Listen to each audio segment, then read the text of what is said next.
Imana yo mu ijuru kuko mbonye umwanya mwiza mu mpaye ukubugwa ubutumwa bwiza. Jewe nitwa Manasi Mutenjwa, nakiriye kiza muri 51.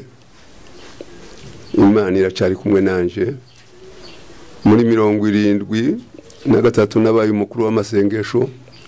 Muri 84 nabaye pasteur. Ubu mfite imyaka 80. Nemerewe neza cyane kuvuga ijambo ry'Imana. Ngiye kuvuga ijambo ry'Imana twizeye, Imana twizeye, Imana twemeye, Imana yaduhamagaye. Niyo ngiye kuvuga. Hariho ibigirwamana byinshi, hari n'izindi n'abandi bavuga ngo bafite Imana, ariko ngiye kubabwira Imana twemeye. Ni Imana yaremye isi n'ijuru. Imana yaremye isi n'ijuru niyo twemeye. Kandi ngiye kubisoma mu ijambo ry'Imana. Bibiliya iravuga ngo twemeye Imana yaremye isi n'ijuru niwe Kristo Yesu umwami, jambo w'Imana. Dusome muri Yohana mu murongo wa mbere. Mbere na mbere hariho jambo, kandi jambo uwo yahoranye n'Imana. Kandi jambo yari Imana. Uwo yahoranye n'Imana imbere na mbere. Ibintu byose niwe wabiremye. Ndetse mu byaremwe byose nta na kimwe kitaremwe nawe. Muri we harimo ubugingo, kandi ubwo bugingo bwari umuco w'abantu. Uwo muco uvira mu mwijima, ariko umwijima twawumenya. Iyo niyo Mana twemeye, jambo w'Imana waremye isi n'ijuru. Iyo niyo ijambo rya kabiri, ni Imana yaducunguye. Ijambo rya gatatu, ni Imana yapfuye ikazuka mu bapfuye. Iyo Mana yo mu ijuru, nimba ufite izindi Mana zitari iyo ngiyo, woza kwiyunga natwe ukemera uwo twizeye ijambo w'Imana. Ndasaba mu Bakolosayi ni 10 n'umurongo wa mbere n'umurongo w'14.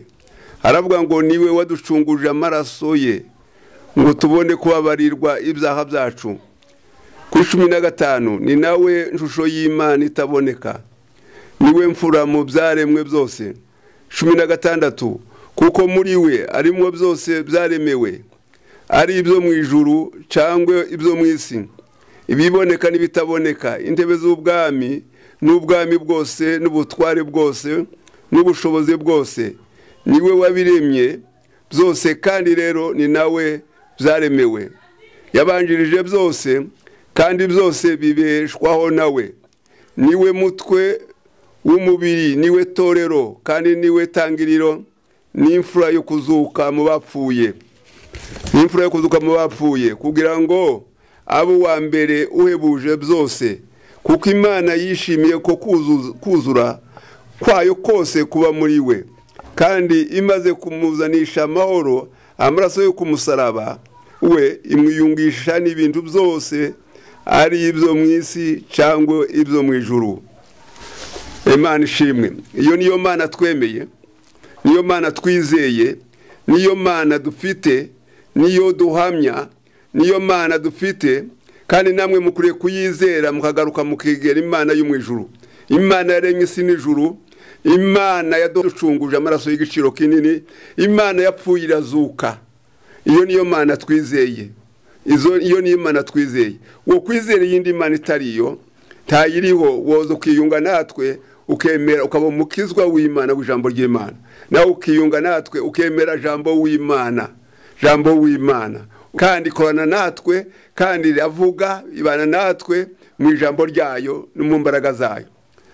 Paulo yabitanze ubuhamya, aravuga ngo n'Abakorinto ba mbere mu 15 umurongo wa 3, muzi ko nabanje kubaha ibyo nanje nahawe, kumenya yuko Kristo yapfiriye ibyaha byacu, kuko byari byaranditswe, agahambwa akazuka ku munsi wa gatatu nk'uko byari byaranditswe, nanone akabonekera Kefa, maze akambonekera ab12, hanyuma akabonekera bene data basanga 500.